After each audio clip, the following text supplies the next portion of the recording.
യഹോവയായ ദൈവം യേശു ക്രിസ്തു എന്ന് പറയുന്ന വ്യക്തിയെ ഒരു മാർഗമായി കണ്ടിട്ട് ആ യേശുവിൻ്റെ രക്തത്തെ ചിന്തി ആ രക്തത്തിൻ്റെ പശ്ചാത്തലത്തിൽ നിന്നുകൊണ്ട് ബാക്കി ജനങ്ങളെല്ലാം അക്സെപ്റ്റ് ചെയ്യുന്ന ഒരു ദൈവം. ഇത് ദൈവത്തിൻ്റെ പദ്ധതിയാണെങ്കിൽ എത്ര നീചനായ, എത്ര ക്രൂരനായ ദൈവമാണ്.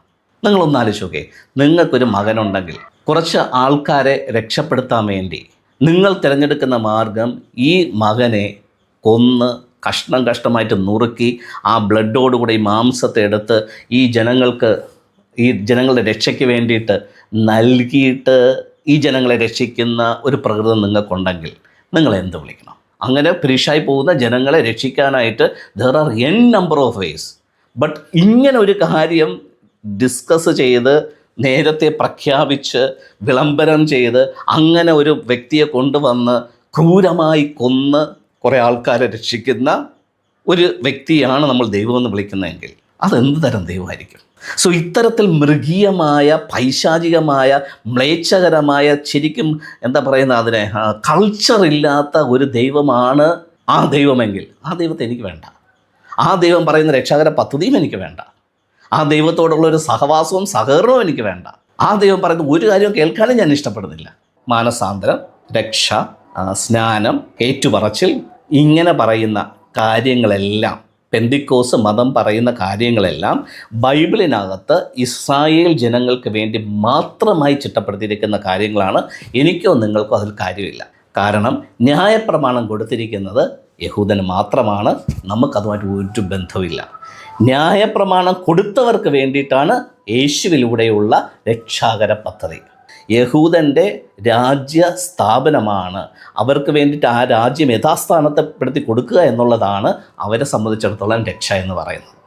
ഓക്കെ, അത് ജീസസ് ആക്ഷരികമായിട്ടല്ലാത്ത രീതിയിൽ മറ്റൊരു രീതിയിൽ അവർക്കത് സ്ഥാപിച്ചു കൊടുത്തു, അവരെ സ്വാതന്ത്ര്യത്തിലേക്ക് കൊണ്ടുവന്നു. സോ അത് ആണ് രക്ഷയും ആ സാൽവേഷൻ പ്രോസസ്സും ഈ സ്നാനപ്പെടലും അതെല്ലാം അതിൻ്റെ ഭാഗമാണ്. നമുക്കതുമായിട്ട് ഒരു ബന്ധവുമില്ല. സോ ഇങ്ങനെയുള്ള കാര്യങ്ങളെല്ലാം എടുത്ത് കുറേ അതിനകത്ത് മസാലയൊക്കെ ചേർത്ത് അവരവരുടെ സ്വാർത്ഥ താല്പര്യങ്ങളെല്ലാം ഇട്ട് അതിനെ മറ്റുള്ളവരെ അടിച്ചേൽപ്പിച്ച് കാശുണ്ടാക്കുന്ന ചില പൊസിഷനിലിരിക്കുന്ന പരിപാടിയാണ് ക്രിസ്തീയ മതം. അതിലേറ്റവും കൂടുതൽ തീവ്രവാദ മതമാണ് പെന്തിക്കോസ് മതം. നിങ്ങൾ ചിലപ്പോൾ സിനിമ കാണുന്നതാണെങ്കിലോ അല്ലെങ്കിൽ ചില TV ചാനലോ സോഷ്യൽ മീഡിയയിലൊക്കെ കാണുകയാണെന്നുണ്ടെങ്കിൽ നമുക്കറിയാം, ഒരു മതവിഭാഗത്തിലെ ആൾക്കാർ അവരുടെ അകത്തുള്ള ചെറുപ്പക്കാരെ മനസ്സിനെ പഠിപ്പിച്ച് അവരെ ഭീകരവാദികളാക്കും. അവർ തന്നെ ഒരു സൂയിസൈഡിങ് ബോംബായിട്ട് മാറും. അങ്ങനെ അവരെ പറഞ്ഞ് ട്രെയിൻ ചെയ്യിപ്പിക്കും.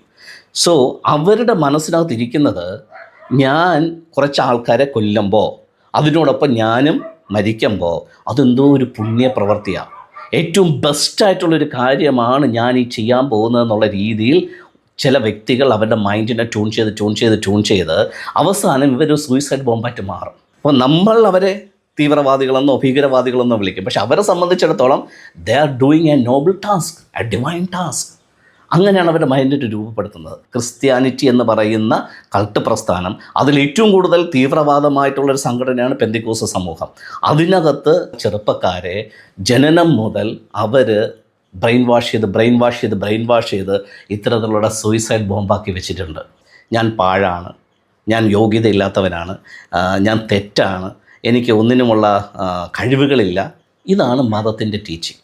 ഇങ്ങനെ വളർന്നു വരുന്ന തലമുറയെ പറഞ്ഞ് U are good for nothing എന്നുള്ള ഒരു ധാരണ ഈ മതം ഈ പിഞ്ച് കുഞ്ഞുങ്ങളെ പഠിപ്പിക്കും. അത് ആൺകുട്ടികളാണെങ്കിലും പെൺകുട്ടികളാണെങ്കിലും you are good for nothing. എന്നിട്ട് ഇവരെ മറ്റൊരു കാര്യത്തിന് വേണ്ടിയിട്ട് അവർ ട്രെയിൻ ചെയ്യും.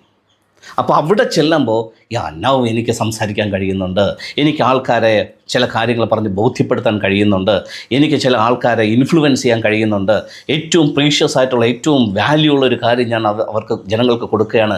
ഈ രീതിയിൽ മതത്തിൻ്റെ അകത്ത് കിടക്കുന്ന ഈ വിഷത്തെ മറ്റുള്ളവരോട് പറയാൻ വേണ്ടിയിട്ടുള്ളൊരു ട്രെയിനിങ് ഈ മതം കൊടുക്കും. ഇത് തന്നെയാണ് അവിടെ സൂയിസൈഡൽ ബോംബായിട്ട് വരുന്നത്. അവിടെ തോക്ക് കൊടുക്കുന്നു, കൊല്ലാൻ പഠിപ്പിക്കുന്നു.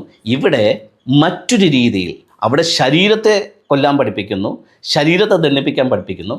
ഇവിടെ മനസ്സിനെ കൊല്ലാനും മനസ്സിനെ ദണ്ഡിപ്പിക്കാനും അതിൻ്റെ എത്രയോ അധികം തീവ്രമാണ് ഇവിടെ എന്ന് ഓർക്കണം.